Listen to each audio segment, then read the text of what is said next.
Sometimes we feel like there just aren't enough hours in the day and that we need to manage our time more effectively in order for the work hours to not expand out of control. My name is Emelie Lindström and I've been into this subject for a long time, and I think that productivity, planning and time management is super interesting. So in this video I put together a bunch of good time management tips for how you can manage your time more effectively to get more done in less time. And later in this video I will explain how actually adding things into your schedule can reduce the time that you spend at work. Intrigued? Yeah, I thought so.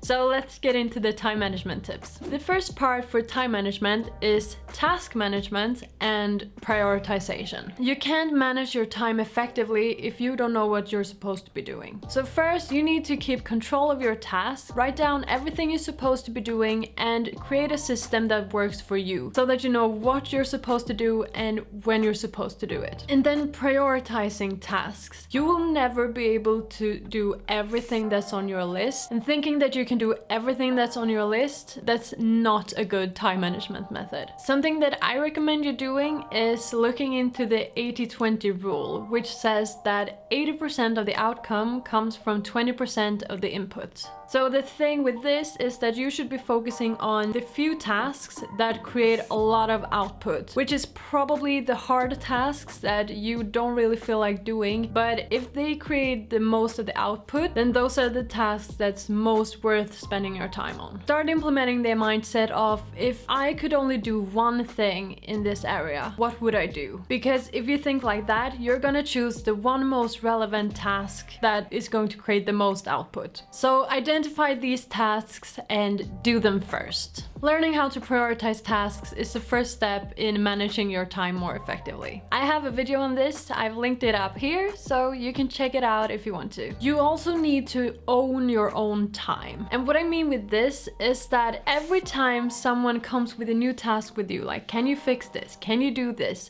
They're stealing away from your time. And if you say yes to all of those activities, then you're spending time on what other people think is important and not on what you think is important. So you need to learn to say no to others. I'm not saying that you should say no to everything, but you need to learn to say no to things that are not a priority in your life and your work. And if they think that it's important, they can do it themselves or they can get someone else to do it, because you need to own your own time. So now that we've talked about task management and prioritization, we're getting into planning your day and planning your week ahead. Because going into a new week or a new day with a plan, you set yourself up for success. For weekly planning, I myself plan every upcoming week, either during the weekend or during Monday morning. Having a rough draft for the week lets me know what I will be able to complete during that week and also what I won't be able to complete, so that I can communicate that in advance. And the thing with planning your week is that don't overpromise here. You're gonna need to have to leave at least 20% of your time in the week open, because there's always gonna be those things that comes up that you need to solve on the spot. So keep some space open in the schedule. If nothing comes up, then you can always fill it with something else. Planning your day. I usually take 10 to 15 minutes before the day really starts in order to go through what I'm supposed to be doing that day and planning out when I will be doing it. Doing this will actually save a bunch of time, because planning out ahead, then you can batch things together and do them all at the same time and get them done. Context switching, so that is like switching from writing a report to your emails, to a call, back to your report, to a new email, that can actually reduce your productivity to up to 80%. So switching between things actually steals away from your productivity. So make sure to focus on one thing at a time. And this is called deep work, which is focusing on just one thing at a time. And this allows you to get into a flow state. You know that feeling when you're just working and working and the time flies by and you're really into it and it's just going really, really good forward.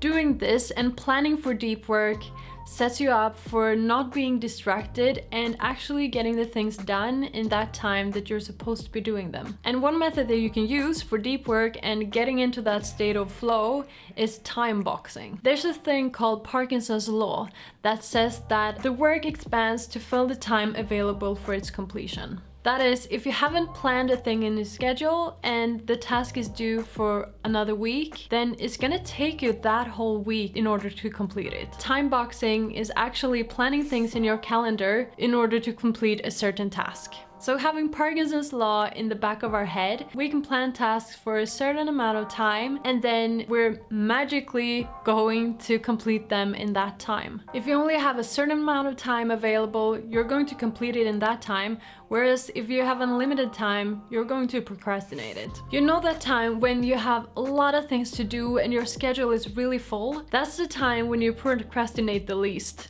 So if you have a lot of things to do, you're gonna take that call in the break because you don't have time to linger on it.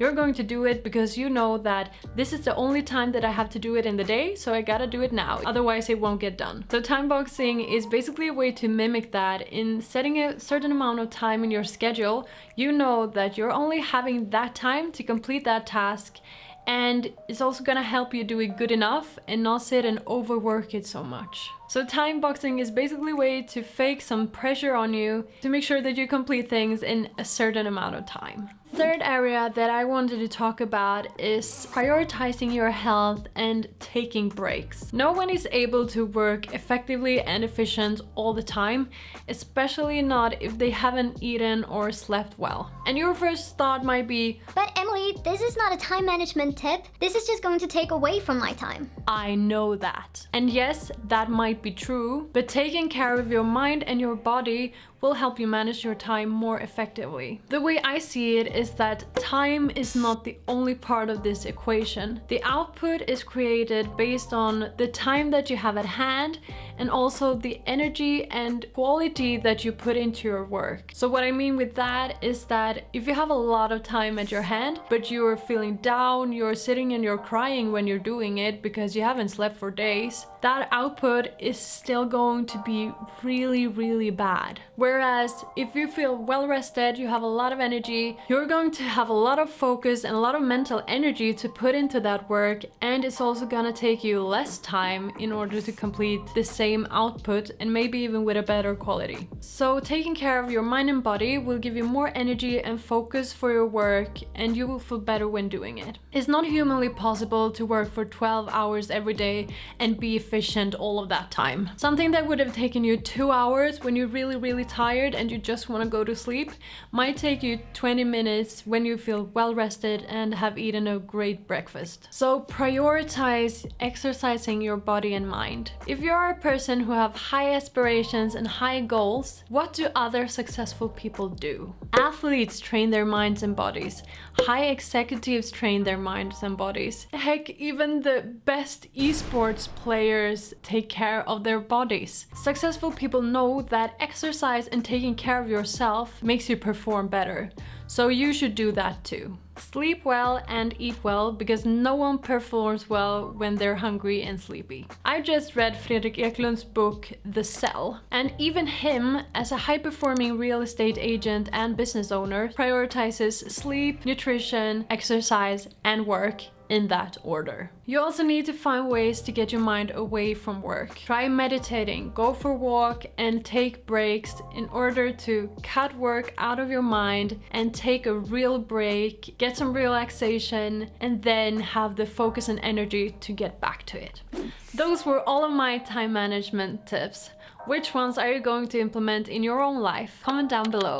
Make sure to like this video if you learned something new from it. It helps YouTube's algorithm to know that my content is good. And subscribe to my channel if you want to see more content on personal and professional development. Make sure to get enough sleep, eat good food, and manage your time well.